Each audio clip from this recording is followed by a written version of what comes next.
Quais são as faltas que nós vamos ter que pagar no purgatório se nós não purgarmos ainda nesta vida? É o que nós explicaremos hoje na sexta-feira de perguntas e respostas. Muito bom dia, meu nome é Daniel Martins, seja bem-vindo ao canal dos Santos Anjos.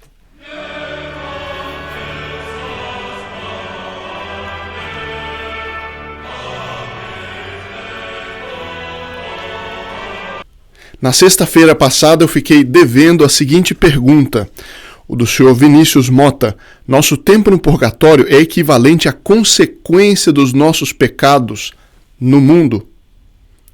Ou elas são prólogo ou epílogo do juízo particular? Nós vamos ver hoje, vamos ver com um pouco mais de calma essa pergunta, e antes eu queria responder ou comentar outros comentários que vieram. Bom, esse número que está na tela, como aqueles que já estão habituados no canal já devem ter ligado. Se não ligaram ainda, eu recomendo que tentem telefonar ainda hoje, de 6 da tarde até as 10 da noite.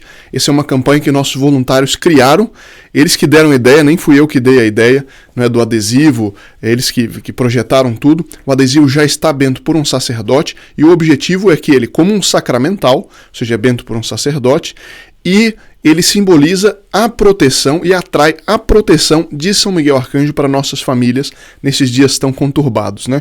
Eu aproveito para agradecer também os membros do Grupo Apóstolo dos Santos Anjos que tornaram esta e várias outras campanhas que estão engatilhadas para este ano, tornaram isso possível.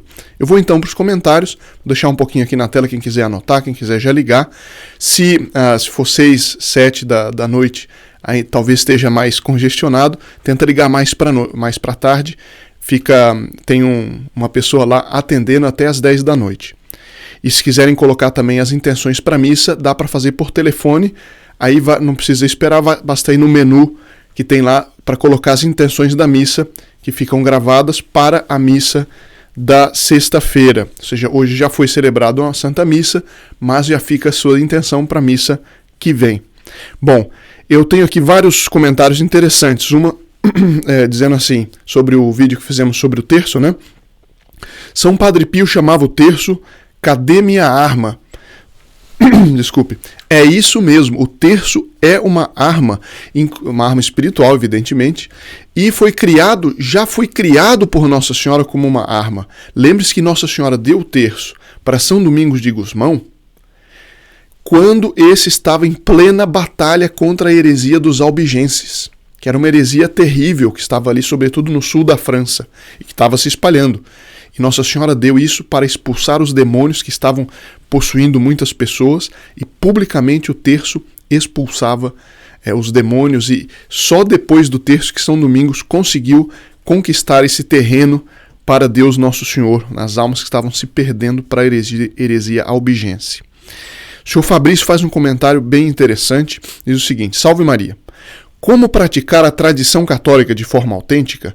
Converti-me há quase um ano e sinto que, apesar de estudar frequentemente sobre a história da Igreja, dos santos, não tenho tido um desenvolvimento espiritual significativo. Até então tenho apenas rezado o terço, com muita dificuldade, negligência ou preguiça. Ido à missa dominical e praticado a abstinência de carne às sextas-feiras. Desde já agradeço, que Deus abençoe o apostolado dos Santos Anjos. Muito obrigado, Sr. Fabrício, pela pergunta. Eu vou responder aqui para o senhor, mas para todos nós. Eu não sei qual é a idade do senhor, então pode ser que se adapte mais ou menos conforme as circunstâncias. Mas, de maneira geral, eu teria uma resposta com 2 itens para dar. Primeiro, eu lhe felicito por ter entrado nesse caminho. Em segundo lugar, aqui um princípio muito precioso. É na aridez, é na secura espiritual que a gente prova o nosso amor a Deus. Porque seria muito fácil, né, quando a gente tem consolações, etc. É claro, e aí a gente prova, a gente fala, Deus, eu vos amo, etc. Mas Nosso Senhor, Ele quer saber se realmente nós o amamos quando as consolações estão ausentes. Então esse é o primeiro item, o primeiro aspecto da resposta. Pode ser que o senhor esteja fazendo tudo bem, tudo correto, mas não esteja sentindo que o desenvolvimento espiritual seja grande. Isso acontece inclusive em coisas naturais, sabe? Quando a pessoa aprende alguma matéria nova, quando ela aprende um idioma novo, tem aquele primeiro momento que a gente aprende quase tudo, básico, e fica contente que está aprendendo. Depois tem aquele momento que fica como que estancado, a gente tem a impressão de que não está aprendendo nada, mas na verdade ali aquele ensinamento está trabalhando ali no cérebro. De repente a gente percebe que de fato naquele período de secura aprendeu muita coisa. Uma vez eu vi uma palestra, creio até já ter comentado no canal, de uma pessoa que está subindo uma montanha e de repente passa por um túnel. Ela tem a impressão, puxa, agora está tudo escuro, eu estou subindo a montanha para ver um panorama belíssimo e agora eu estou vendo só escuridão. Isso é um símbolo da aprovação. O fato é que depois que a gente passa o túnel, já está mais alto na montanha, o ar está mais limpo, o panorama está mais límpido, mais claro para a gente ver, está mais vasto, está mais bonito, a gente compreende mais. Então a aprovação é como um túnel que a gente passa, desculpe, e que nos purifica a nossa vida espiritual e nos une mais a Deus nosso Senhor. Todos os santos passaram por provações assim terríveis. Então pode ser que essa falta que o senhor chama falta de desenvolvimento pode ser uma aparente falta de desenvolvimento espiritual e que na verdade o senhor justamente está numa fase de maturação, que é muito importante. Agora, pode ser que tenha um segundo aspecto. Então é nesse caso que eu digo para todos nós, porque isso pode acontecer com todos nós.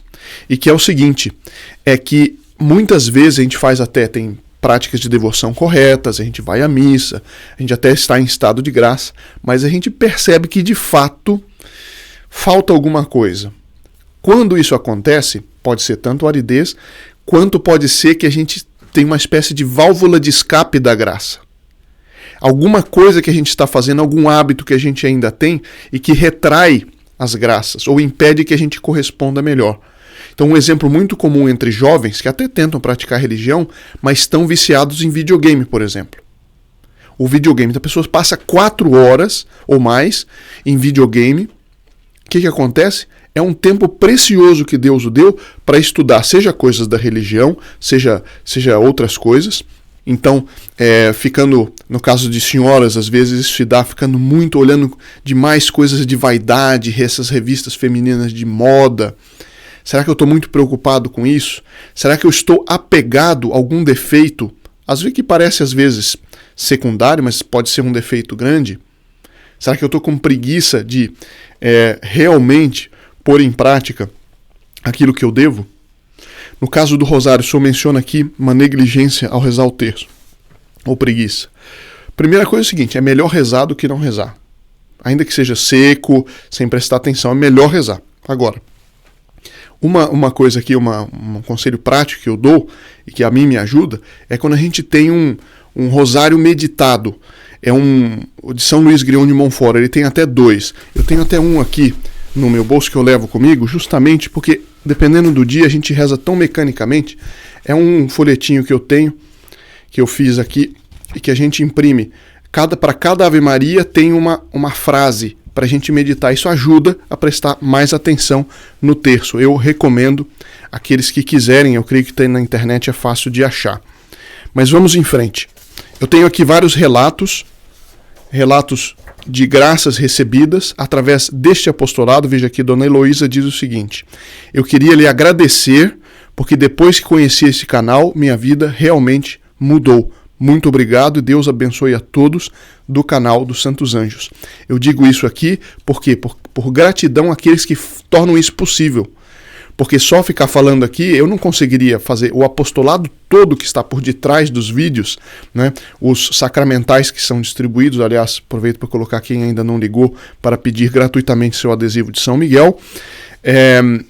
As conversões que estão acontecendo, o grupo de voluntários, as catequeses, o trabalho com jovens, e uma porção de coisas que são possíveis graças a vocês que são membros do Grupo Apóstolo dos Santos Anjos. Então, esse agradecimento não é para mim, é para nós todos que estamos envolvidos nesse apostolado. Um senhor aqui coloca: parabéns pelo apostolado, é patente inegável o auxílio do Espírito Santo em todas as catequeses do canal. Que Deus, que nosso Pai o recompense eternamente. Salve Maria, viva Cristo Rei. Muito obrigado. Novamente eu reverto esse agradecimento, inclusive aos sacerdotes que toda semana celebram a missa por este nosso apostolado e por todos que participam, né? Bom, e eu vou aqui direto para a última pergunta, que é a que eu anunciei no começo, e que é o seguinte: o que nós vamos pagar no purgatório? Porque às vezes o que acontece? Nós fazemos alguma coisa de errado, ou alguém pode fazer alguma coisa de errado, que tem consequências mesmo depois da nossa morte. E a pergunta é a seguinte: será que o nosso tempo no purgatório vai igualar mais ou menos o tempo das consequências das nossas más ações que continuam nesse mundo? Bom, a resposta é a seguinte: o tempo no purgatório, primeiro, para começar, o tempo é contado no purgatório de maneira diferente desta terra. O fato concreto a doutrina católica ensina que o purgatório, no fim do mundo, com o juízo final, ele acaba. O purgatório vai deixar de existir, porque ele é um estado temporário para nós purgarmos os pecados veniais não confessados ou não apagados com os sacramentais e, sobretudo, a pena temporal devida aos pecados mortais também que nós, por desgraça, tenhamos cometido. Então, uma pessoa que comete um pecado mortal, ela tem duas penas, ensina a doutrina católica, até Santo Tomás eu tenho aqui diante de mim. Diz a pena eterna, porque eu estou em estado de inimizade com Deus, então é uma pena eterna, porque Deus é infinito, então aquela ofensa tem um valor como que é infinito, e que eu tenho que pagar no inferno por toda a eternidade, mas se eu me arrependo, Deus é tão misericordioso que criou a Santa Igreja, que nos deu os sacramentos, a contrição perfeita, as indulgências e tudo mais. Bom, no caso da pena eterna, se eu me confesso, a pena eterna fica apagada e eu volto a estar em estado de amizade com Deus. Acontece que o que eu fiz, e eu tenho que pagar por aquilo de alguma forma, seja através das indulgências. Eu vou deixar no final do vídeo aqui o link para o vídeo que nós explicamos aqui no canal, ou através das indulgências, ou seja, é o tesouro da igreja do qual eu participo através das indulgências, o tesouro espiritual da igreja, ou através de boas obras, ou através de penitência, ou que outras pessoas sofrem por mim, não é? Um amigo que oferece seus sacrifícios para mim. Não é? Isso acontece, as ordens contemplativas, as religiosas, justamente têm esse papel fantástico, imprescindível na vida da igreja, que é as contemplativas sofrem pelos pecados dos outros, para que os outros se arrependam e para que, inclusive, a ira de Deus não se descarregue totalmente sobre eles. Então, essas são almas para-raios, né? São almas que aplacam a justiça de Deus, são as vítimas expiatórias. Então, resumindo, a resposta é a seguinte: quando nós morremos, nós somos julgados por Deus. Naquele momento, o nosso juízo está selado. Nem nós vamos ter mais méritos, nem nós vamos ter mais culpas. O estado em que nós morremos é o estado em que nós somos julgados e é o estado em que ficamos. Então, no caso de uma pessoa que é condenada ao inferno, ela não vai pagar, ela não vai ter mais culpas. As culpas são aquelas com que ela morreu. O que acontece? Que as consequências do pecado dela na terra, no momento do juízo particular, Deus que sabe tudo, ele já sabe quais serão as consequências e, portanto, isso está no juízo dele no momento do juízo particular. Agora, quem morre em estado de amizade com Deus, mas tem essas penas temporais para pagar no purgatório, pagará inclusive pelas consequências do pecado, as consequências que Deus já sabe quais serão, as consequências do pecado dela na terra. Agora, o que acontece? Antes da morte, nós podemos apagar essa pena temporal ou diminuir muito, como eu já disse, através das indulgências, através da penitência, através da oração. Pega, por exemplo, Santa Maria Madalena, que era uma pecadora pública. Ela foi perdoada por Nosso Senhor Jesus Cristo, está no Evangelho, e depois ela amou tanto e sofreu tanto, fez tanta penitência e amou num tal grau, que eu até acho que ela deve ter ido direto para o céu sem passar por purgatório, mas o que ela sofreu nesta terra e o grau de amor que ela precisou ter tido foi enorme, mas isso apagou então mesmo as penas temporais devidas ao pecado terrível que ela tinha cometido, aos pecados terríveis que ela tinha cometido. Então não sei se está claro esse ponto. O que acontece? a gente tem que... Qual que é o fruto dessa meditação para nós? É que nós temos ver a vida com muito mais seriedade do que os filmes, as propagandas nos fazem ver. Cada ato humano tem um valor muito grande, seja para o bem, seja para o mal. Um bom exemplo que a gente dê, isso vai ter consequências, dependendo do exemplo, até o fim do mundo. Né? Dependendo do exemplo, até o fim do mundo terá consequências. E isso, no momento em que nós morremos, Deus nos julgará, inclusive, por causa dessas consequências. Nos premiará ou castigará de acordo com essas consequências. Agora, esse castigo pode ser no purgatório, ou nós podemos nos castigar, por assim dizer, nesta terra, sem aflição, sem ir além daquilo que nós podemos suportar. Sobretudo, aceitar aquilo que Deus nos manda, porque Ele sabe a medida do que nós podemos aguentar. Às vezes os sofrimentos são tão grandes que a gente diz, meu Deus, eu vou estourar, não vou conseguir aguentar isso. Mas Deus manda com medida. E às vezes Ele manda um sofrimento aparentemente maior do que nós podemos carregar, para que nós peçamos, rezemos mais, sejamos humildes, peçamos orações de outros, para nós podermos aguentar.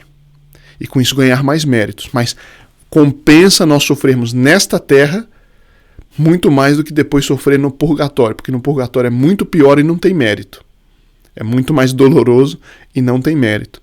Que isso nos incite a sermos ainda mais fiéis nas práticas de devoção, aceitar com mais humildade os sofrimentos que Deus manda e, durante essa quaresma, nós meditarmos, pensarmos nas verdades eternas, e inclusive por isso que existe esse canal para nós juntos, né, meditarmos a esse respeito. Espero que tenha sido respondido. Caso não tenha sido suficientemente respondido, por favor, deixe nos comentários e nos vemos na segunda-feira, se Deus quiser.